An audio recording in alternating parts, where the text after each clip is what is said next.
Pemirsa, ubah takdir Anda, sembuhkan penyakit kronis dengan terapi warisan Nabi di Klinik Mutiara Madani, Yogyakarta. Tema kita malam hari ini sangat menarik, apalagi kita bersama dengan Ustadz Narotama Abu Ghifar, SPLMP NLP, Super Life Coach, Spiritual Kronis, dan Acute Disease Therapist. Dan silakan kita membuka line telepon untuk Anda di 02718575555, dan kita lanjut lagi nih Ustadz, silakan untuk ulasan awalnya. Tadi ya.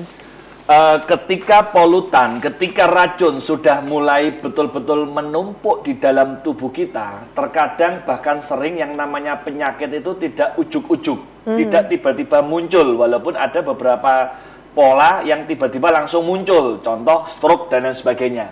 Ada di antaranya diawali dengan tanda-tanda, entah itu telinga berdenging, entah itu migrain, entah itu sering vertigo, entah itu demam, entah itu macam-macam.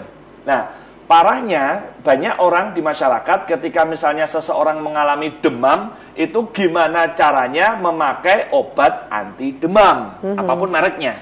Nah, padahal sebenarnya demam itu adalah mekanisme tubuh untuk bagaimana mematikan kuman bakteri yang ada di dalam tubuh. Sehingga asalkan selama demam itu tidak terus naik, polanya tidak terus naik, maka insya Allah demam itu aman. Jangan langsung diturunkan. Karena kalau langsung diturunkan, ibaratnya tubuh ini sedang membakar kuman atau bakterinya. Kuman sama bakterinya sudah tinggal lenggak-lenggak gini diturunkan, akhirnya kuat lagi gitu ya. Akhirnya tambah parah penyakitnya. Nah, itu yang banyak tidak diketahui orang. Nah, lalu bagaimana tugas kita agar supaya tubuh ini memiliki kemampuan untuk mengatasi berbagai macam penyakit yang ada di dalam tubuh? Disitulah letak pentingnya bagaimana dengan pendekatan terapi warisan Nabi di Mutiara Madani Yogyakarta ini, bagaimana tubuh ini dapat diharapkan memiliki kemampuannya kembali dan untuk memperbaiki dirinya sendiri. Contoh misalnya orang kena virus TORCH gitu ya, CMV, Toxo, Rubella dan lain sebagainya. Itu biasanya polanya itu mengalami pusing atau sakit kepala hingga sampai vertigo lebih dari 2 bulan atau 3 bulan. Nah, mungkin ada di antara Anda yang sering kali mengalami pusing setiap hari, lebih dari 2 bulan, 3 bulan, itu ada banyak kemungkinan. Kemungkinan pertama, bisa jadi kena virus TORCH. Jadi sering kami sarankan untuk segera cek laboratorium, baik itu CMV, Toxo maupun Rubella. Nah, kemudian yang kedua, bisa juga nanti, kalau misalnya hasilnya negatif ya alhamdulillah, berarti bukan karena torchnya, itu pusingnya yang terjadi setiap hari. Mungkin bisa jadi yang kedua kanker otak atau tumor otak. Nah, sehingga untuk ngecek MRI, CT scan itu sangat-sangat diperlukan, sangat-sangat menjadi penting agar supaya apa? Agar supaya tindakan kedepannya ini betul-betul tepat. Apalagi misalnya kalau sampai disertai kejang. Nah, akhirnya, kalau sampai disertai kejang, ketika hanya mengandalkan sisi medis saja, maka pasti diberikan yang namanya obat anti kejang. Padahal, beberapa penelitian, beberapa literatur ilmiah, bahwa obat anti kejang yang dikonsumsi terus-menerus dan berkepanjangan, itu bisa mengakibatkan yang namanya sindrom darah kental. Akhirnya apa? Satu sisi kita ingin mengobati bagian tubuh, di sisi yang lain kita disadari atau tidak mengorbankan sisi yang lain. Nah, akhirnya menjadi kayak seolah-olah gali lubang tutup lubang terus seperti itu, nggak selesai-selesai, muter aja penyakitnya dan sebagainya. Nah, sehingga kehadiran terapi warisan Nabi di Mutiara Madani ini, apakah karena faktor psikologis penyakitnya, apakah penyebabnya karena faktor fisik medis, atau karena gangguan jin sihir, itu semuanya kena. Ustadz, ini kan abad 21, masa ada sih penyakit yang diakibatkan gangguan jin ataupun sihir? Jangan salah loh, sekarang ini luar biasa, bahwa kalau kita merujuk kepada kitab suci Al-Quran, sumpah iblis di hadapan Allah, itu berlaku sampai hari kiamat.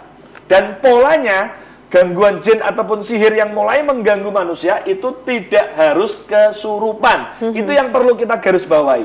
Ada pola-pola yang lain itu sampai mengganggu perilaku. Jadi pernah waktu itu ada seorang anak SMP gitu kan. Padahal si anak ini ceria betul, suka usil, suka jahil, suka nakalin orang tuanya, nakalin positif gitu ya, gangguin maksudnya. Nah ini tiba-tiba pulang sekolah tuh diem, langsung masuk kamar, keluar-keluar kalau hanya makan sama mandi saja. Sampai orang tuanya bingung, ada apa ini perubahan perilaku pada anak saya. Sampai itu berlangsung 5 bulan, 6 bulan bahkan lebih. Sampai waktu itu didatangkan psikiater ke rumahnya, nggak selesai-selesai. Ada apa ini? Nah kemudian nggak tahu info dari mana, udah dengan diruqyah saja. Lalu waktu itu kami dipanggil ke rumah untuk dilaksanakan terapi ruqyah syariah. Tanpa disangka-sangka terjadi dialog dengan makhluk yang ada dalam tubuh anak ini. Loh, kamu masuk udah lama ini? Saya masuk sudah lama. Loh, kamu apa alasanmu masuk dalam tubuh anak ini? Habis dia waktu olahraga lari-lari nginjek-injek rumah saya. Ada beberapa anak saya mati, saya nggak terima. Saya masuk dalam tubuh anak ini. Sekarang kamu keluar diminta kepada Allah. Nggak mau keluar. Ya udah silakan. Tapi kalau kamu terbakar jangan salahkan siapapun. Lalu kita bacakan doa-doa terapi ruqyah. Masya Allah, alhamdulillah.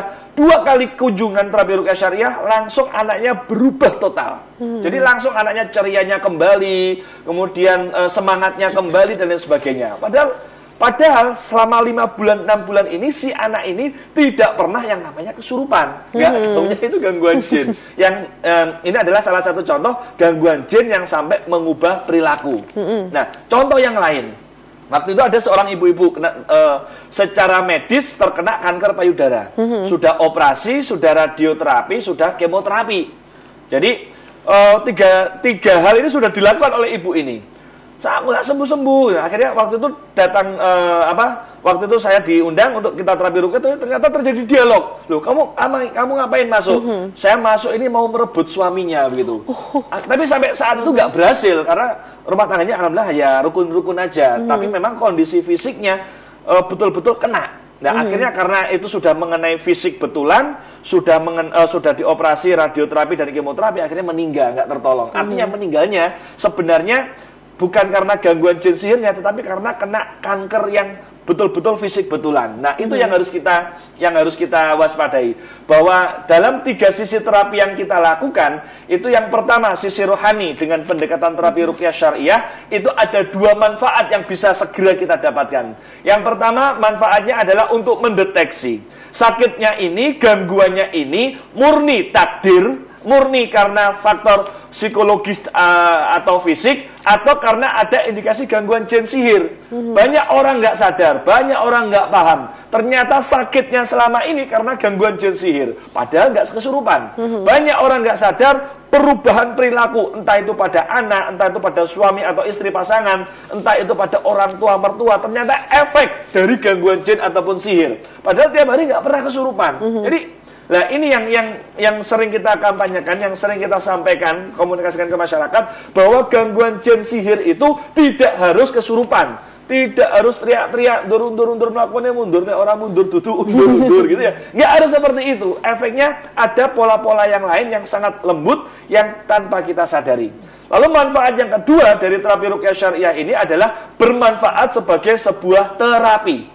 Makanya setiap tamu pasien yang berkunjung ke tempat kami, itu tahapan pertama sampai akhir, tahapan terapi ruqyah itu selalu kita lakukan.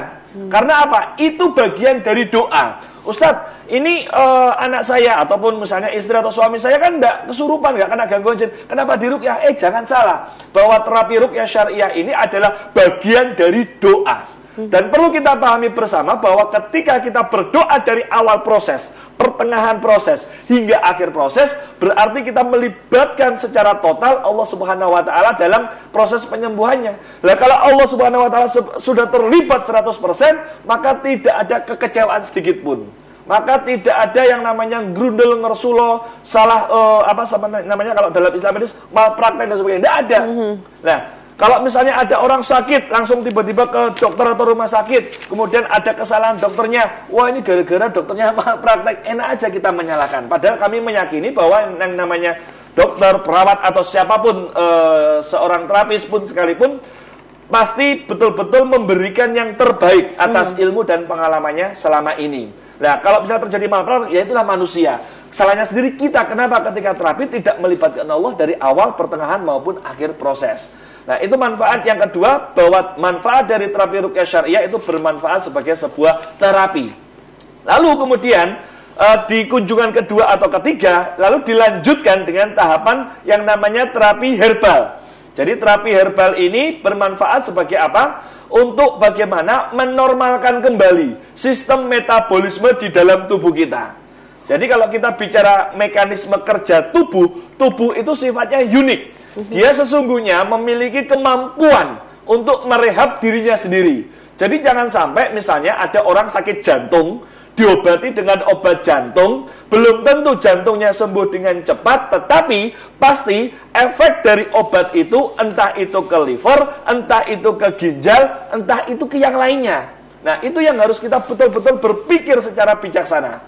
Dan kita pun tidak bisa mengatakan, dokter kan tahu yang terbaik, pasti ya kita manut aja sama dokter. Gak bisa seperti itu. Tubuh ini yang punya kita. Kita juga punya pikiran untuk bagaimana agar supaya berpikir dan bertindak secara bijaksana terhadap diri kita sendiri. Jadi jangan sampai ketika terjadi hal-hal yang nggak nyaman, kita mudah sekali menyalahkan, oh gara-gara ini, gara-gara ini, enggak seperti itu ya. Nah, kemudian dalam tubuh ini dengan penggunaan herbal ini pun juga menyesuaikan dengan jenis penyakit, menyesuaikan dengan karakteristik tubuh. Apakah tubuhnya ini tipe dingin atau tipe panas, dingin kering atau dingin lembab, panas kering ataupun panas lembab, itu berbeda perlakuannya. Nah, nanti dari situ baru kita evaluasi sejauh mana perkembangan baiknya. Lalu yang ketiga adalah sisi fisik, yaitu dengan tahapan terapi al-hijamah ataupun bekam yang dilakukan secara bertahap dan standar medis lah. Fungsi dari bekam ini adalah mengambil racunnya, mengambil sumber penyakitnya, sehingga tubuh ini akan memiliki kekuatannya kembali, jiwa ini akan memiliki kemauannya kuat untuk bagaimana agar supaya sembuh secara total. Pemirsa TA TV dimanapun Anda berada, sakit kronis apapun Anda, apakah itu gagal ginjal, jantung bocor, vertigo, migrain, stroke, kanker, tumor, diabetes, hipertensi, batu ginjal, batu empedu, miom, kista, keputihan, dan juga bagi Anda, pasangan suami istri yang lama menikah yang ingin segera memiliki momongan, mantapkan hati, ringankan langkah, ambil keputusan sekarang juga. Telepon kami sekarang juga di 0274 884 764. SMS kami sekarang juga di 2 nomor sekaligus di 0815 688 2700 dan di 0815 8729 510. Oke, baik pemirsa, di layar kaca Anda juga muncul ya untuk nomor telepon dan juga alamat dari Klinik Mutiara Madani Yogyakarta. Dan kita masih akan lanjut lagi. Kalau tadi tentang ulasan awal sudah dibahas lengkap oleh Ustadz Narotama, tapi mungkin Anda masih penasaran kelebihan apa saja sih yang membuat kita mungkin harus datang ke Klinik Mutiara Madani Yogyakarta. Kita akan membahasnya setelah yang lewat satu ini. Anda jangan kemana-mana.